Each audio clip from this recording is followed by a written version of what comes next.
अब हम आज की सबसे बड़ी अंतर्राष्ट्रीय खबर की बात करेंगे। अगर आप सोच रहे हैं कि हम आपको अमेरिका के चुनावों का अपडेट देने वाले हैं तो आप थोड़े से गलत हैं, क्योंकि अमेरिका का चुनाव तो आज की सबसे बड़ी खबर है ही, लेकिन उससे भी एक और बड़ी खबर आ गई है, और वो ये है कि रशिया के राष्ट्रपति व्लादिमीर पुतिन अगले साल जनवरी में अपना पद छोड़ सकते हैं।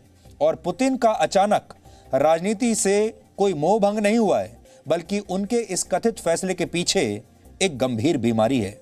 और ऐसा कहा जा रहा है कि अब उन्हें राजनीति छोड़नी पड़ेगी, अपना पद भी छोड़ना पड़ेगा, और ये सब अपनी मर्जी से नहीं बल्कि मजबूरी में करना पड़ेगा, क्योंकि उनका स्वास्थ्य, उनका शरीर अब साथ नहीं दे रहा है। कुछ अंतर्राष्ट्रीय मीडिया रिपोर्ट्स का यह दावा है कि 68 वर्ष के व्लादिमीर पुतिन को पार्किंसंस नामक एक बीमारी हो गई है। इस बीमारी की वजह से शरीर धीरे धीरे काम करने की क्षमता खोने लगता है, और आगे चलकर मरीज की सोचने समझने की क्षमता भी काफ़ी हद तक बाधित हो जाती है और उसे कुछ याद नहीं रहता। आज पूरी दुनिया में इस खबर की चर्चा हो रही है और हर कोई ये पूछ रहा है कि क्या पार्किंसंस ने पुतिन की महत्वाकांक्षाओं को हरा दिया है। हालांकि रशिया की सरकार ने इस खबर का पूरी तरह से खंडन किया है, और रशिया की सरकार ने कहा है कि पुतिन का स्वास्थ्य बिल्कुल ठीक है और वो अपना पद हाल फिलहाल बिल्कुल नहीं छोड़ने वाले, 2036 तक ही रहेंगे। लेकिन इस खबर ने तब और जोर पकड़ लिया जब कल रशिया की संसद में व्लादिमीर पुतिन को आजीवन राजनीतिक इम्यूनिटी देने वाला एक प्रस्ताव लाया गया। पुतिन के लिए ये एक तरह का अभय दान है। इस प्रस्ताव के पास होने पर पुतिन जीवन भर सांसद के पद पर रह पाएंगे, और राष्ट्रपति पद छोड़ने के बाद भी उन पर किसी भी तरह का ना तो कोई इंक्वायरी हो पाएगी, ना किसी भी तरह का उनके ऊपर कोई मुकदमा चलाया जा सकेगा। इसका मतलब यह है कि लीगल इम्यूनिटी राष्ट्रपति को मिल जाएगी, और पुतिन ने अगर अपना पद छोड़ भी दिया तब भी उनके ऊपर कोई इंक्वायरी नहीं बिठाई जा सकती, उनके ऊपर कोई जांच नहीं हो सकती, और उन्हें कोई भी उनके ऊपर मुकदमा नहीं चलाया जा सकता। यानी उन्होंने अपने आप को पूरी तरह से सुरक्षित कर लिया है।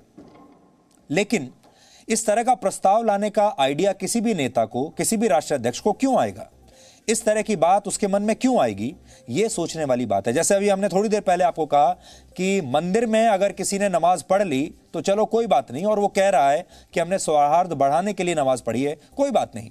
लेकिन आप मंदिर में नमाज पढ़ते हुए अपनी तस्वीर क्यों खींचेंगे और फिर उसे सोशल मीडिया पर वायरल क्यों करेंगे, ये बात समझ में नहीं आई। और इसीलिए यहां भी इस खबर में भी जो बात समझ में नहीं आ रही है वो ये कि पुतिन को अचानक से अपनी इतनी चिंता क्यों होने लगी है।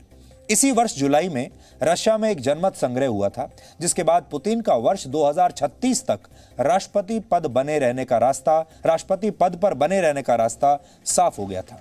यानी वो 2036 तक अब राष्ट्रपति बने रह सकते हैं। लेकिन अगर पुतिन के बीमार होने की खबर सही है तो ये न सिर्फ उनके लिए बल्कि पूरी दुनिया के लिए एक बहुत बड़ा झटका है, क्योंकि पुतिन के कार्यकाल में रशिया ने एक बार फिर खुद को दुनिया की महाशक्ति साबित करने की कोशिश की है, और अगर पुतिन अपना पद छोड़ते हैं तो ये अंतर्राष्ट्रीय राजनीति में रशिया के लिए भी किसी बुरी खबर से कम नहीं है। पुतिन के स्वास्थ्य के बारे में जो खबरें इस समय चल रही हैं, उनके मुताबिक पुतिन की 35 वर्षीय प्रेमिका और उनकी 34 साल की बेटी ये चाहते हैं कि पुतिन अगले साल अपना पद छोड़ दें और आराम करें। पुतिन को पार्किंसंस नाम की एक बीमारी है। इसे साबित करने के लिए अंतर्राष्ट्रीय मीडिया में कुछ वीडियोस भी आज दिखाए जा रहे हैं। ऐसा ही एक वीडियो 7 मई 2012 का है, पुराना वीडियो है, अब से 8 साल पुराना। इसी दिन पुतिन रशिया के राष्ट्रपति बने थे, और इस वीडियो को अगर आप ध्यान से देखेंगे तो आपको पता चलेगा कि चलने के दौरान, जब पुतिन चल रहे हैं, उस दौरान पुतिन का बायां हाथ हिल रहा है जबकि दायां हाथ नहीं हिल रहा है, यानी एक हाथ शेक कर रहा है। हाथ की मूवमेंट में आई कमी को पार्किंसंस का एक बड़ा लक्षण माना जाता है। बहुत सारे लोग तो ये भी कहते हैं कि वो दुनिया के सबसे शक्तिशाली नेता हैं, बल्कि शारीरिक रूप से भी उन्हें दुनिया के सबसे फिट नेताओं में और सबसे हैंडसम नेताओं में गिना जाता है।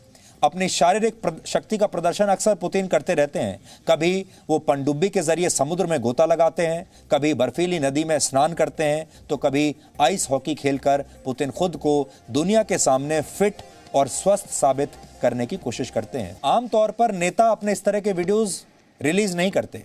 अगर कोई नेता जिम भी जाता है, व्यायाम भी करता है, बहुत फिट भी है, तो वो अपने तक रखते हैं इस बात को। लेकिन यहां आपने देखा होगा कि पुतिन ने सबसे ज्यादा इस तरह के वीडियोस अपने रिलीज किए हैं। शायद वो दुनिया को कोई संदेश देना चाहते हैं, लेकिन कहते हैं कोई भी व्यक्ति कितना ही शक्तिशाली हो, वो समय से बलवान नहीं हो सकता। और जैसा हमने आपको बताया, पुतिन को लोग कहते हैं वो दुनिया के सबसे शक्तिशाली नेता हैं और दुनिया के सबसे अमीर नेता भी कई लोग उन्हें मानते हैं। तो सोचिए, भगवान ने वैसे तो उन्हें सब कुछ दिया, उन्हें शरीर इतना अच्छा दिया, उन्हें दुनिया का सबसे शक्तिशाली नेता बनाया और उन्हें दुनिया में सबसे ज़्यादा धनी भी बना दिया। किसी चीज़ की कोई कमी नहीं, लेकिन किस्मत के सामने असहाय हो गए। और शायद आज पुतिन का सामना भी इसी सच्चाई से हो रहा है। समय बड़ा बलवान है, वो नहीं देखता कौन बड़ा नेता है, कौन अमीर है, कौन गरीब है, कौन आम आदमी है और कौन वीआईपी है। दुनिया की शायद कोई भी ऐसी चीज़ नहीं है जो पुतिन के पास ना हो या जिसे पुतिन हासिल ना कर सकते हो। उनके नाम कई बड़ी बड़ी उपलब्धियां हैं, लेकिन अगर उन्हें वाकई में पार्किंसंस की बीमारी है तो शायद धीरे धीरे उनकी याददाश्त क्षीण होने लगेगी और एक समय ऐसा आएगा जब उन्हें खुद भी अपनी उपलब्धियां याद नहीं रहेंगी। उन्हें अपने जीवन में उन्होंने क्या क्या किया, कब वो अपने शीर्ष पर गए, कितने बड़े बड़े उन्होंने काम किए, ये सब कुछ वो खुद भूल जाएंगे और उनके मस्तिष्क से ये सारी यादें मिट जाएंगी। पुतिन ने वर्ष 2036 तक राष्ट्रपति पद पर बने रहने की पूरी तैयारी कर ली थी और वो इसमें सफल भी हो गए थे। सोचिए, ये व्यक्ति वो है जो 2036 तक निर्विरोध, बिना किसी विरोध के राष्ट्रपति बनना चाहता था। कितना लंबा समय है, अभी तो उनके 16 साल और पड़े हुए हैं राष्ट्रपति पद की कुर्सी पर बैठे रहने के लिए। 2036 तक वो 83 वर्ष के हो चुके होंगे। मैं आपको इसलिए उनके व्यक्तित्व को समझाने की कोशिश कर रहा हूं कि जो व्यक्ति ये चाहे कि वो 83 वर्ष की उम्र में भी राष्ट्रपति बना रहे और रिटायर ना हो, आप उस व्यक्ति की महत्वाकांक्षाओं के बारे में सोचिए। लेकिन पुतिन की इन महत्वाकांक्षाओं के सामने पार्किंसंस की एक बड़ी सी दीवार आकर खड़ी हो गई। पुतिन ने अपने पद की तो उम्र बढ़ा ली, लेकिन अगर उनके बीमार होने की बात सच है तो वो अपनी खुद की उम्र कैसे बढ़ा पाएंगे। संविधान में बदलाव कर लिया, 16 साल तक वो और बने रह सकते हैं, लेकिन क्या उनका शरीर 16 साल तक इस दबाव को झेल पाएगा? क्योंकि संविधान में बदलाव करना उनके हाथ में है, राष्ट्रपति पद की कुर्सी अपने कब्जे में करना उनके हाथ में है, लेकिन उनका अपना शरीर अपने हाथ में नहीं है। पद और पहचान को हमेशा कायम रखने का सपना लगभग सभी लोग देखते हैं, लेकिन सच ये है कि सपने की उम्र आपकी उम्र से ज्यादा नहीं हो सकती। भागवत पुराण में सम्राट ययाति से जुड़ी एक कथा आती है। इस कथा के मुताबिक ययाति की उम्र 100 वर्ष हो गई थी। उनके पास बड़ा महल, दुनिया भर की संपदा और उनके कई पुत्र भी थे, लेकिन जब ययाति के सामने मृत्यु आई तो वो मरने के लिए तैयार नहीं हुए।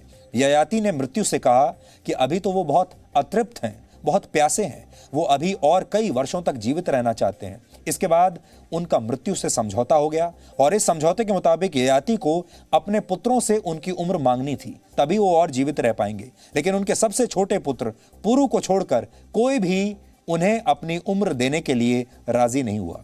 ययाति ने पुरु को अपना बुढ़ापा देकर उससे अपना यौवन ले लिया।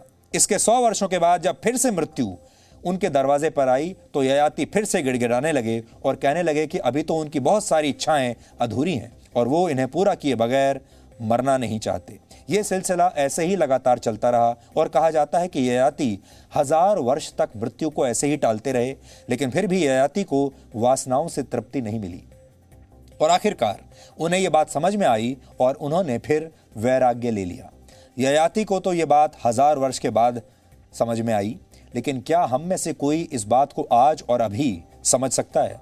ये कहानी थी, इसलिए एक सम्राट को मृत्यु ने कई मौके दिए, लेकिन असल में जीवन में ऐसा नहीं होता। असल में मृत्यु किसी को भी दोबारा मौका नहीं देती।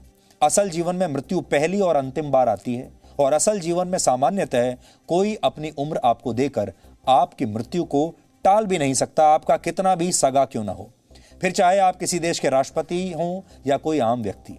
व्लादिमीर पुतिन एक ऐसे राजनेता हैं जिन्हें आज शायद दुनिया के सभी 750 करोड़ लोग जानते होंगे। कोई ऐसा देश नहीं जहां लोग व्लादिमीर पुतिन को जानते ना हो, लेकिन ये बीमारी उन्हें गुमनामी के अंधेरे में ले जा सकती है और एक ज़माना ऐसा होगा जब लोग तो शायद उन्हें जानते होंगे, वो इतिहास की किताबों में उनका नाम लिखा होगा, लेकिन खुद उन्हें अपना नाम याद नहीं रहेगा। भगवत गीता में भी लिखा है कि मनुष्य इस जीवन में खाली हाथ आता है और खाली हाथ जाता है। जो आज तुम्हारा है वो कल किसी और का था और कल किसी और का होगा। पूरा अस्तित्व सिर्फ एक ही कानून के अधीन है और वो है समय का कानून। समय किसी भिखारी को पल में करोड़पति बना सकता है और किसी करोड़पति को पल में भिखारी बना सकता है। समय सर्वशक्तिशाली व्यक्ति से भी शक्तिशाली होता है और मृत्यु बहादुर से बहादुर व्यक्ति को भी अपने साथ लेकर ही मानती है। आज शायद पुतिन इसी सच्चाई को समझ रहे होंगे। हमें नहीं पता कि पुतिन का स्वास्थ्य वाकई में कैसा है, क्योंकि ये सिर्फ अंतर्राष्ट्रीय मीडिया में रिपोर्ट्स आई हैं कि ऐसा हुआ है। इसकी पुष्टि अभी किसी के पास नहीं है और उन रिपोर्ट्स के आधार पर ही हम ये विश्लेषण कर रहे हैं। साथ ही हम ये भी कामना करते हैं कि ये रिपोर्ट्स भगवान करे गलत ही हों, और हम ये कामना करते हैं कि पुतिन हमेशा ऐसे ही स्वस्थ रहें और उन्होंने जो सपना देखा है और 16 साल तक राष्ट्रपति बने रहने का, वो अपने सपने को जरूर पूरा करें। हम भी यही चाहते हैं, लेकिन हमें ये बात जरूर पता है कि ये किसी के साथ भी हो सकता है और इसलिए आपको वर्तमान में जीने की आदत डालनी चाहिए। 16 साल क्या, आप अगले 16 मिनट के बारे में नहीं सोच सकते कि क्या होने वाला है। पुतिन आज उस जगह पर खड़े हैं जहां उनके पास सब कुछ है। कुछ लोग कहते हैं कि वो दुनिया के सबसे शक्तिशाली और अमीर व्यक्ति हैं, सब कुछ है। लेकिन आज जो खबर आई है वो अगर वाकई सच है तो ये पुतिन के सपनों का एक यू टर्न है, एक ऐसा यू टर्न जिसके रास्ते पर पुतिन को अब बिल्कुल अकेले चलना होगा, सत्ता से बाहर जाना होगा, उन्हें अपनी शक्ति को क्षीण होते हुए देखना होगा, मृत्यु को आते हुए देखना होगा। और बहुत संभव है कि जो लोग आज पुतिन के साथ खड़े हैं वो एक दिन कमजोर हो चुके पुतिन का साथ बीच में ही छोड़ भी देंगे।